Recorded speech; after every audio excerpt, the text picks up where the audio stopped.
Tonight, Miss America shares her views on race, medical school, and plastic surgery. Plus, she settles once and for all the debate on President Salivé's mustache. And the Yale women's hockey team loses its top scorer for the next 2.5 weeks to the Swiss national hockey team. Stay tuned for these stories and more, because it's your Yale, your week, and your news.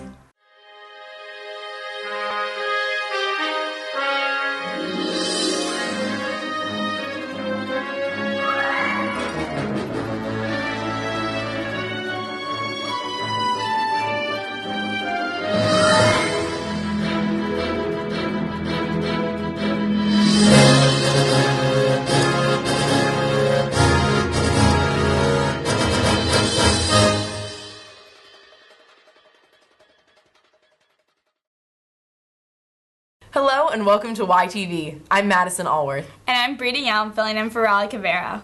And on Wednesday night, the announcement we've all been anticipating, the Spring Fling lineup for 2014. You'll see headliner Diplo backed up by Betty Who and Chance the Rapper.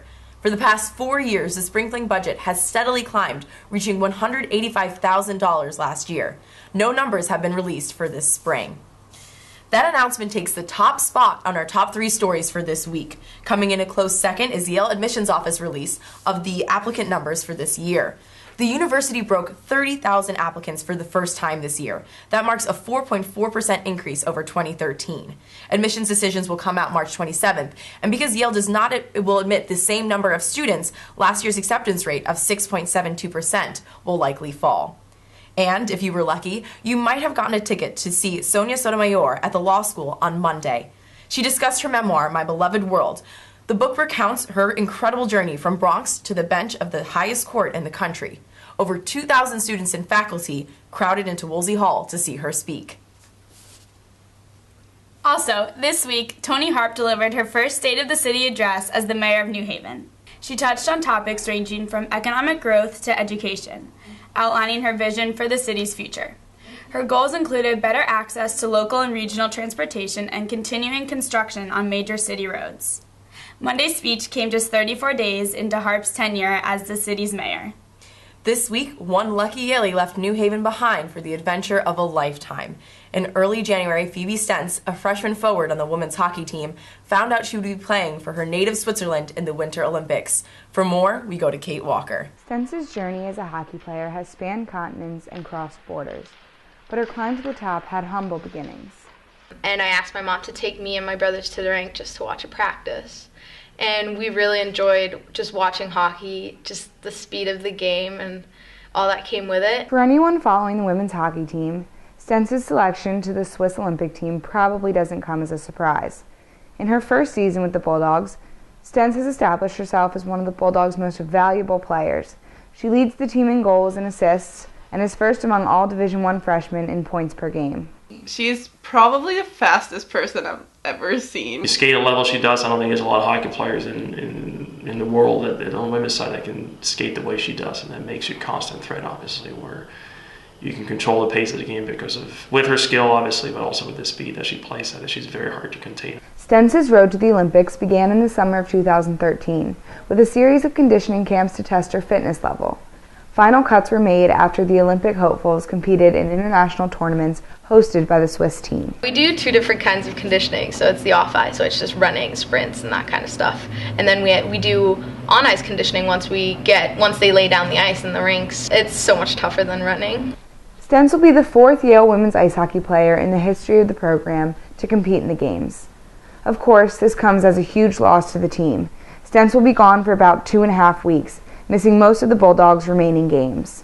You want kids to embrace the opportunity when someone leaves and an opportunity for someone else to step in to fill that role and gain more ice time and get more time with the power play penalty kill. I think we almost knew it all season that she was going to be on the Olympics, so it didn't come as a surprise, but we were so excited for her.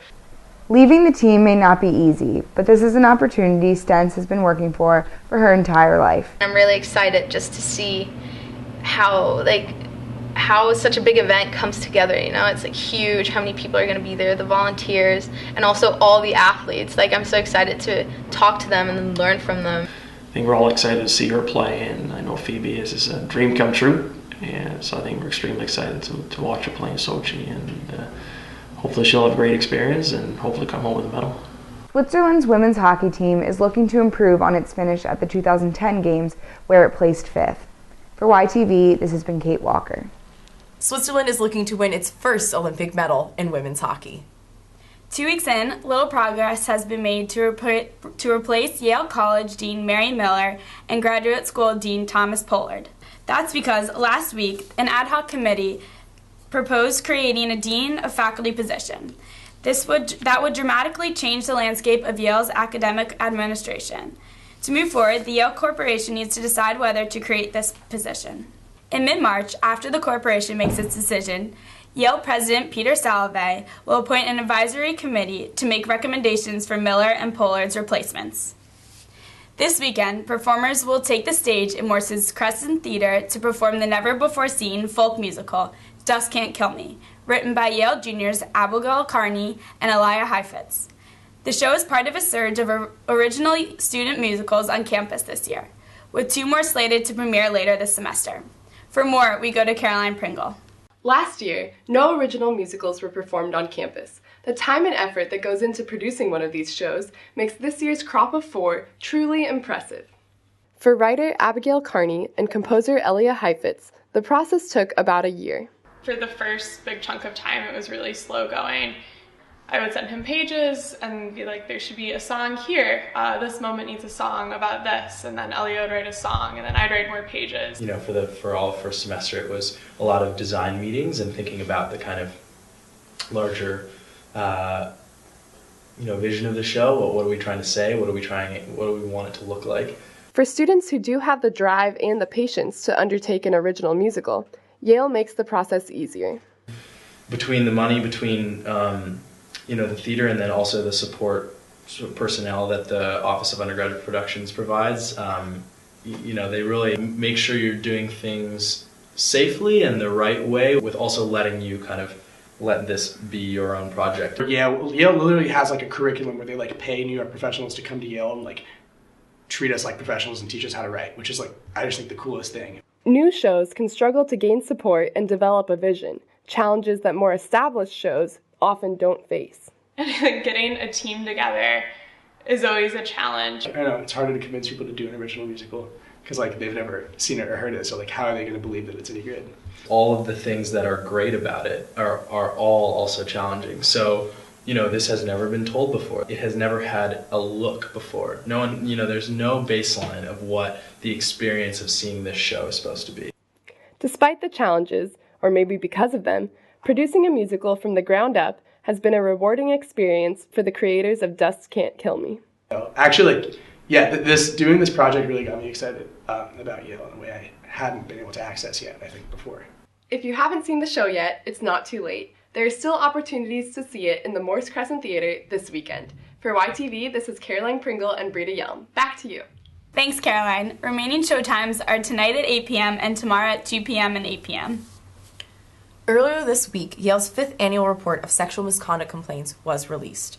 The report showed an all-time high in complaints, 15% more than the last report released on July 31st. Over 70 complaints were filed between July 1st and December 31st of last year. Those complaints included sexual assaults, acts of intimate partner violence, and general sexual harassment. In an attempt to further the understanding of sexual misconduct on campus, Yale CCE launched a project late January. For more, we go to Joe and Lily.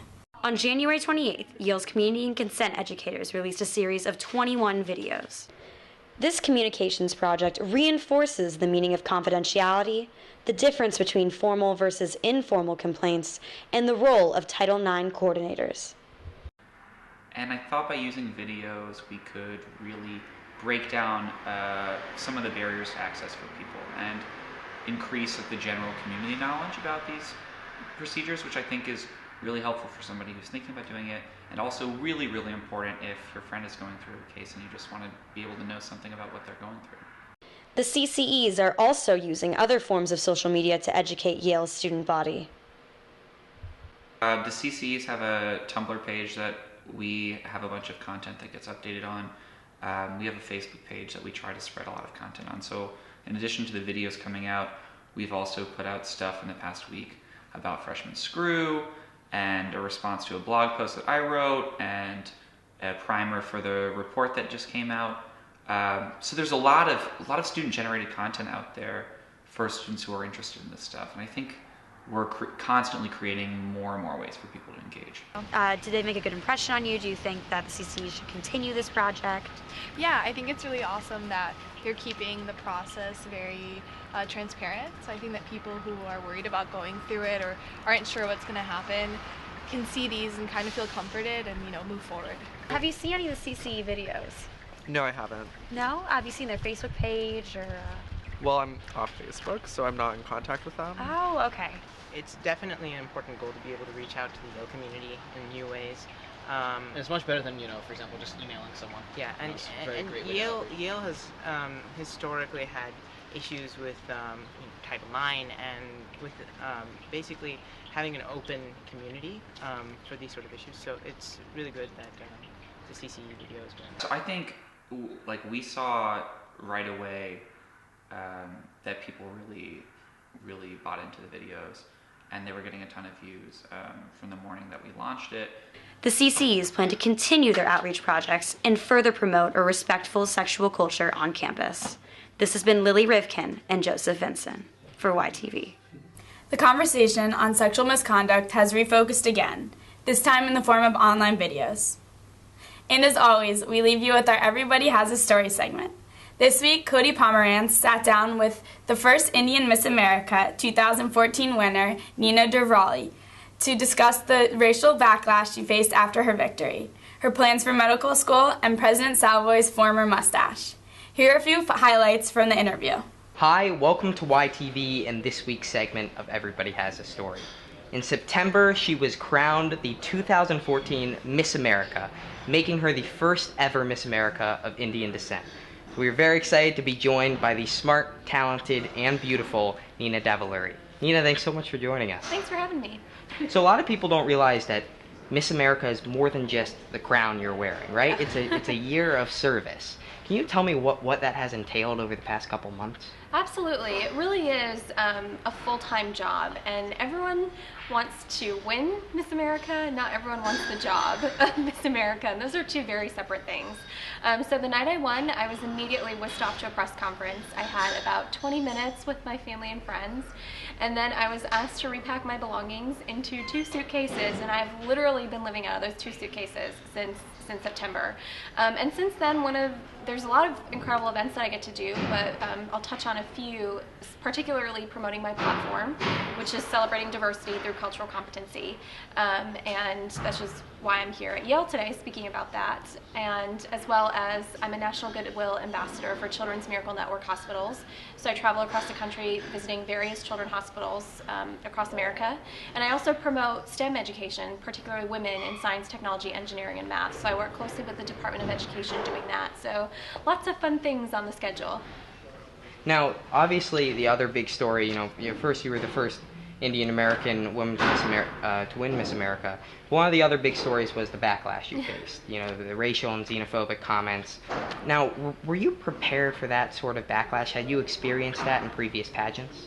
I had, sadly. I experienced it when I won the title of Miss New York. And I knew that should I win Miss America, it would probably happen on a much larger scale, and it certainly did.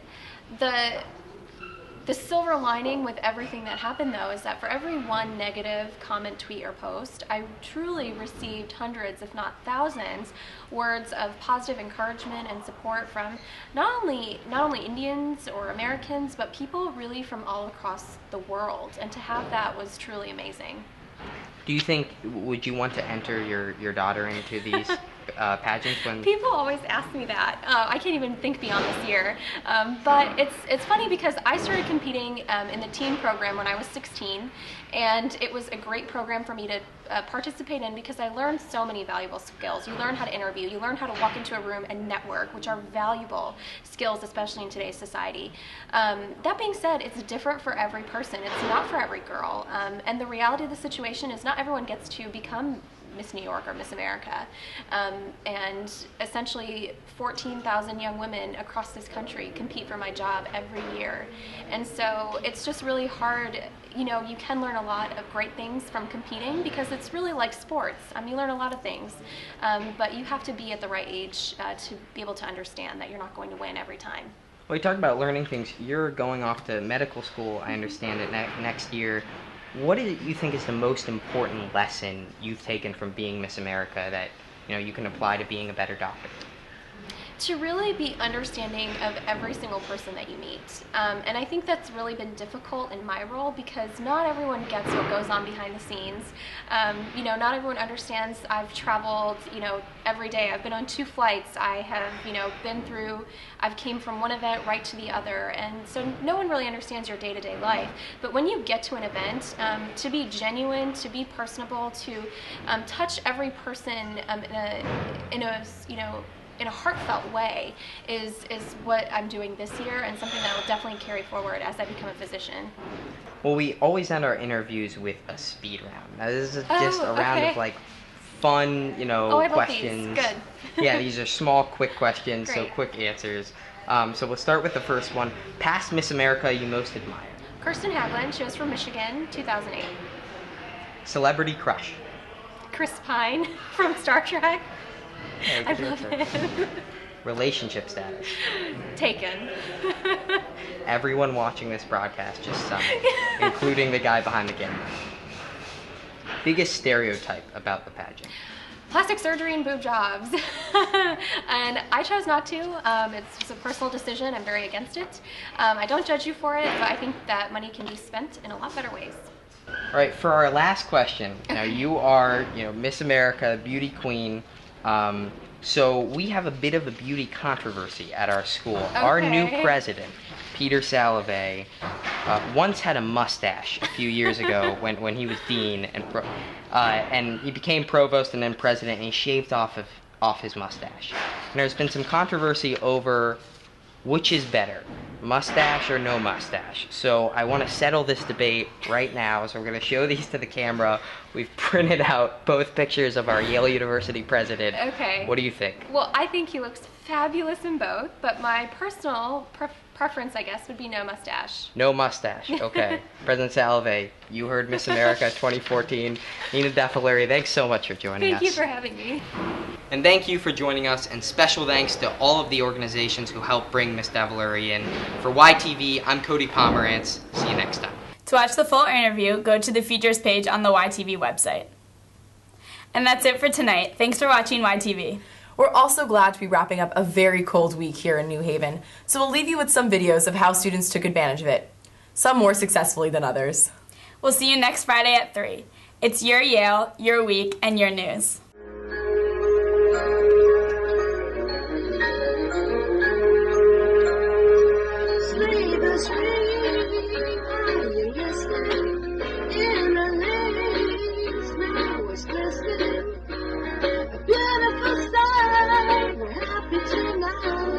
Walking in the winter.